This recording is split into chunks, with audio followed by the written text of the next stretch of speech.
સમગ્ર વિશ્વભરમાં હલચલ જગાડનાર અયોધ્યા રામલલ્લાના મંદિરની પ્રાણ પ્રતિષ્ઠા સમારોહની પૂર્વ સંધ્યાએ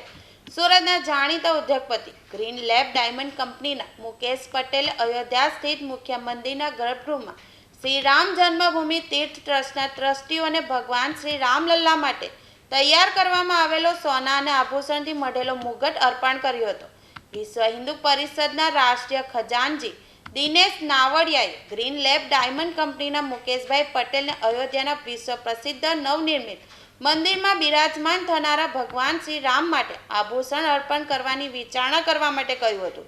જેને પગલે ગ્રીન લેબ ડાયમંડ કંપનીના મુકેશ પટેલે પોતાના પરિવારજનો અને કંપનીમાં પરામર્શ કરીને નક્કી કર્યું કે ભગવાન શ્રી રામ માટે સોનાનો આભૂષણથી જડેલો મુગટ અર્પણ કરવામાં આવ્યો હતો. જય સિયારામ. સુરત શહેરે અનેક વખત સમગ્ર ભારતની અંદર કંઈક નવી કરવાની પહેલ કરી છે. એ પછી બેટી બચાવો અભિયાન હોય, પાણી બચાવો અભિયાન હોય, સમૂહ લગ્નની પ્રવૃત્તિઓ હોય કે ધાર્મિક સંસ્થાઓની અંદર દાન દેવાની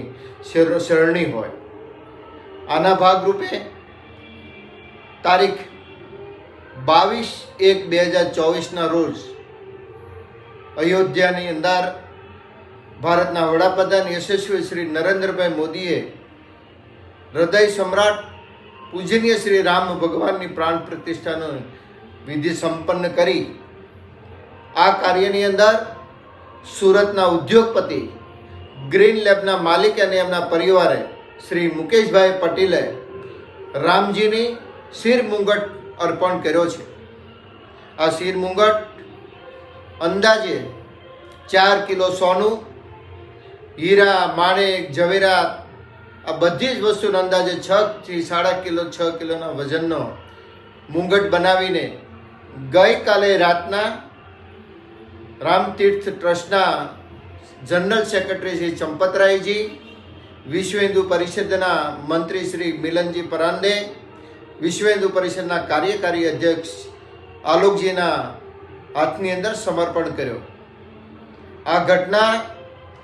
સમગ્ર ભારત માટે, સમગ્ર ગુજરાત માટે અને ખાસ કરીને સુરત માટે ખૂબ અગત્યની છે, કારણ કે વર્ષો સુધી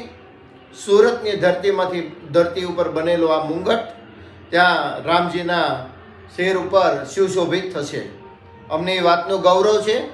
કે વિશ્વ હિન્દુ પરિષદને અપીલને માન આપીને શ્રી મુકેશભાઈ પટેલ અમને એમના પરિવારે જે આ સમર્પણ ભાવના દર્શાવી છે એને વિશ્વ હિન્દુ પરિષદ તરફથી ખૂબ ખૂબ અભિનંદન પાઠવીએ છીએ.